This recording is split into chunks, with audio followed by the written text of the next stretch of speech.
Hi అండి. Welcome to అదిరేటి రుచులు. ఈరోజు ఉగాది స్పెషల్గా బొబ్బట్లు ఎలా తయారు చేసుకోవాలో చూపించబోతున్నాను.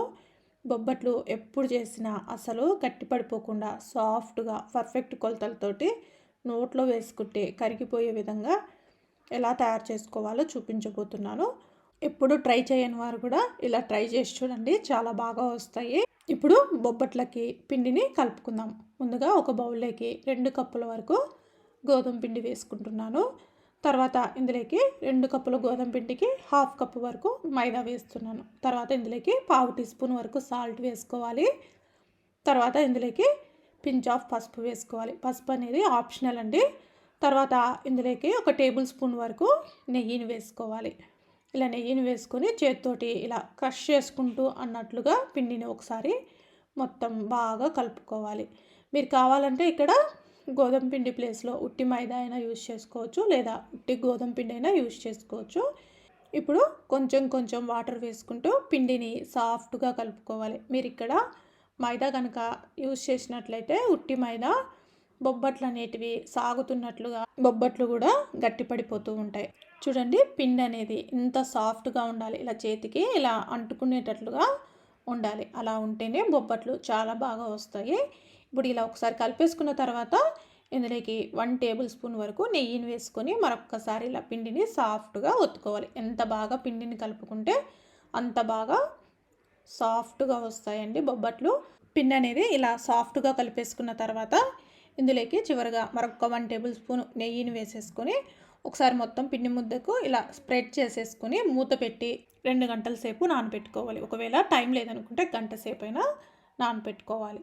ఇప్పుడు బౌల్లోకి 1 గ్లాస్ శనగపప్పు వేసుకొని వాటర్ వేసుకొని 2 సార్లు బాగా వాష్ చేసుకోవాలి. ఇలా వాష్ చేసుకున్న తర్వాత ఇందులోకి మళ్ళీ వాటర్ వేసుకొని గంట సేపు శనగపప్పుని నానబెట్టుకోవాలి. ఇలా నానబెట్టుకోవడం వల్ల పప్పు అనేది తొందరగా ఉడికిపోతుంది. చూడండి, ఇప్పుడు గంట సేపు తర్వాత శనగపప్పు ఇలా నానిపోయిన తర్వాత ఇందులోని వాటర్ మొత్తం వంచేసుకొని కుక్కర్లోకి వేసేసుకోవాలి. ఇప్పుడు మనం ఏ గ్లాస్ అయితే శనగపప్పు తీసుకున్నామో అదే గ్లాస్ తోటి 1.5 గ్లాసు వాటర్ వేసుకోవాలి. తర్వాత ఇందులోకి పించ్ ఆఫ్ పసుపు వేసుకోవాలి. పసుపు అనేది ఆప్షనల్ అండి. తర్వాత ఇందులోకి పించ్ ఆఫ్ సాల్ట్ వేసుకొని ఇందులోకి 1/2 టీ స్పూన్ దాకా గీ వేసుకోవాలి. శనగపప్పు అనేది పొంగు రాకుండా ఉంటుంది. తర్వాత స్టవ్ ఆన్ చేసుకొని కుక్కర్ పెట్టి 3 విజిల్స్ వేయించుకోవాలి. 3 విజిల్స్ అయితే సరిపోతుందండి, ఆల్రెడీ పప్పు నానిపోయింది కాబట్టి. ఇప్పుడు ఇలా విజిల్స్ వచ్చిన తర్వాత స్టవ్ ఆఫ్ చేసుకొని పూర్తిగా ప్రెషర్ మొత్తం పోయిన తర్వాత మూత తీసి చూద్దాము. చూడండి, శనగపప్పు అయితే సాఫ్ట్గా ఉడికిపోయింది. ఒకసారి ఇలా గరిటెతోటి కలిపేసుకొని ఒకసారి ఇలా శనగపప్పుని చేతితోటి ఇలా పట్టుకొని మెదిపితే చాలా సాఫ్ట్గా ఇలా స్మాష్ అయిపోవాలి. ఇలా శనగపప్పుని ఉడికించుకొని పెట్టుకోవాలి. ఇప్పుడు ఒక బౌల్ పెట్టేసుకొని చిల్లులు గిన్నెని పెట్టేసుకొని ఉడికించుకున్న శనగపప్పులోని వాటర్ మొత్తము వార్చేసుకోవాలి. అలాగే 10 నిమిషాల పాటు వదిలేయండి. అందులో ఎక్సెస్గా ఉన్న వాటర్ మొత్తము వచ్చేస్తాయి. ఇప్పుడు చూడండి, ఈ శనగపప్పులోని వాటర్ తోటి రసం చేసేసుకోవచ్చు. చాలా బాగుంటుందండి.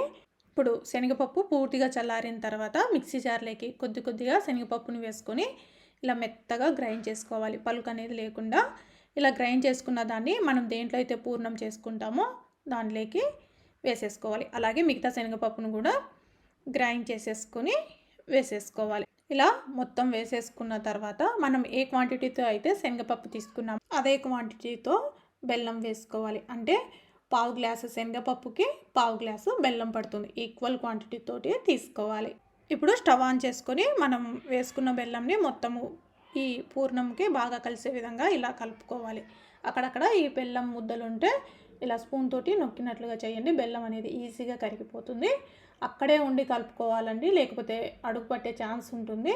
చూడండి, కొద్దిసేపటికి బెల్లం మొత్తం కరిగి పూర్ణం అనేది ఇలా లూజ్గా వచ్చేస్తుంది. ఇప్పుడు ఇందులోకి 1 టీ స్పూన్ దాకా నెయ్యిని వేసుకొని పూర్ణంని ఒకసారి బాగా కలిపేసుకుందాం. ఈ పూర్ణము కాసేపటికి ఇలా దగ్గర పడుతుంది. ఇలా దగ్గర పడ్డప్పుడు ఇందులోకి 1/2 టీ స్పూన్ దాకా ఇలాచీ పౌడర్ వేసుకోవాలి. ఇలా వేసుకొని ఒకసారి బాగా మిక్స్ చేసుకోవాలి. చూడండి, ఇలా ప్యాన్కి సపరేట్ అయ్యేటప్పుడు స్టవ్ ఆఫ్ చేసుకుంటే సరిపోతుంది. ఇప్పుడు కాస్త చేతికి అంటుకున్నట్లుగా ఉంటుందండి. చల్లారేటప్పటికి మరింత దగ్గర పడుతుంది. ఇప్పుడు స్టవ్ ఆఫ్ చేసేసుకొని పూర్తిగా పూర్ణంని చల్లార్చుకోవాలి. ఇప్పుడు ఇలా చల్లారిన తర్వాత చూడండి పూర్ణం అనేది మరి కాస్త గట్టిపడింది. ఇప్పుడు ఒకసారి మొత్తము కలిపేసుకొని చేతికి నెయ్యి కానీ లేదా నూనె కానీ రాసుకొని మనకి ఏ సైజులో అయితే బక్సాలు కావాలనుకుంటున్నామో ఆ సైజులో ఇలా లడ్డూలాగా చుట్టేసుకోవాలి. ఇలా మిగతా పూర్ణంని మొత్తము చుట్టేసుకోవాలి బాల్స్ లాగా. ఇలా చుట్టేసుకున్న వాటిని ఒక ప్లేట్లోకి పెట్టేసుకుందాము. ఇప్పుడు ఈ ప్లేట్ని పక్కకు పెట్టేసుకొని మనం కలిపి పెట్టుకున్న పిండిని మరొకసారి ఇలా సాఫ్ట్గా కలుపుకోవాలి. ఇలా కలుపుకున్న తర్వాత మనం ఏ సైజులో అయితే పూర్ణం తీసుకున్నామో అదే సైజులో పిండి ముద్దను తీసుకోవాలి. ఇలా తీసుకున్న తర్వాత ఇప్పుడు ప్లాస్టిక్ సీట్ పైన కానీ బటర్ పేపర్ పైన కానీ అరిటాకు పైన కానీ నేతిని రాసేసుకొని పిండిని ఇలా చేతి వేళ్ళతోటి కొద్దిగా స్ప్రెడ్ చేసుకున్న తర్వాత మనం రెడీ చేసుకున్న పూర్ణంని ఇందులో పెట్టేసుకొని ఎడ్జెస్ని క్లోజ్ చేసేయాలి. మనం ఏ సైజులో అయితే పూర్ణం తీసుకున్నామో అదే సైజులోనే పిండి ముద్దను తీసుకోవాలి. మరి ఎక్కువగా తీసుకుంటే పిండి పిండిగా ఉన్నట్లయితుంది. ఇప్పుడు ఇలా మొత్తము పూర్ణం అనేది బయటికి రాకుండా క్లోజ్ చేసుకున్న తర్వాత పైన కొంచెం నెయ్యిని వేసుకొని లైట్గా ఇలా స్ప్రెడ్ చేసేసుకొని ప్లాస్టిక్ కవర్ పెట్టేసుకొని చేతితోటి స్ప్రెడ్ చేసుకుంటూ వెళ్ళాలి. ఇలా చూపించిన విధంగా ఇలా స్ప్రెడ్ చేయండి. మనము పిండి ఎంత సాఫ్ట్గా కలుపుకుంటే భక్ష్యాలు అనేటివి అంత సాఫ్ట్గా చాలా బాగా వస్తాయి. ఇలా చేసేసుకోవడమే. ఇలా చేసుకున్న తర్వాత స్టవ్ ఆన్ చేసుకొని మనము ప్యాన్ పెట్టేసుకొని ఇందులోకి నెయ్యిని వేసేసుకొని మనం రెడీ చేసుకున్న భక్ష్యాన్ని ఇందులో వేసేసుకోవాలి. మీరు కావాలంటే ఇక్కడ నెయ్యి ప్లేస్లో నూనెనైనా యూస్ చేసుకోవచ్చు. ఇప్పుడు ఒక సైడు బాగా కాలిన తర్వాత పైన మళ్ళీ నెయ్యిని అప్లై చేసుకొని రెండో వైపుకి టర్న్ చేసుకోవాలి. ఇలా రెండు వైపులా మొత్తం కాల్చుకోవాలండి. మనము పిండి ఎంత సాఫ్ట్గా కలుపుకుంటామో అంత బాగా ఈ భక్ష్యాలు అనేవి వస్తాయి. చూడండి ఎంత బాగా పొంగుతూ వస్తున్నాయో. అలాగే మిగతా భక్ష్యాలన్నిటినీ రెడీ చేసుకోవాలి. ఇలా చిన్న చిన్న టిప్స్ ఫాలో అవుతూ చేయండి. భక్ష్యాలు అనేవి చాలా పర్ఫెక్ట్గా కుదురుతాయండి. పూర్ణం అనేది అస్సలు బయటికి రాకుండా చల్లారిన తర్వాత కూడా గట్టి పడిపోకుండా చాలా సాఫ్ట్గా నోట్లో వేసుకుంటే కరిగిపోయే విధంగా ఉంటాయి. అంతేనండి, ఉగాది స్పెషల్గా భక్ష్యాలు అయితే రెడీ. మీరు కూడా ఒకసారి ట్రై చేసి రెసిపీ ఎలా వచ్చిందో కామెంట్ చేసి చెప్పండి. మీకు కనుక నా రెసిపీస్ నచ్చినట్లయితే లైక్ చేయండి, షేర్ చేయండి, అలాగే కామెంట్ చేయండి.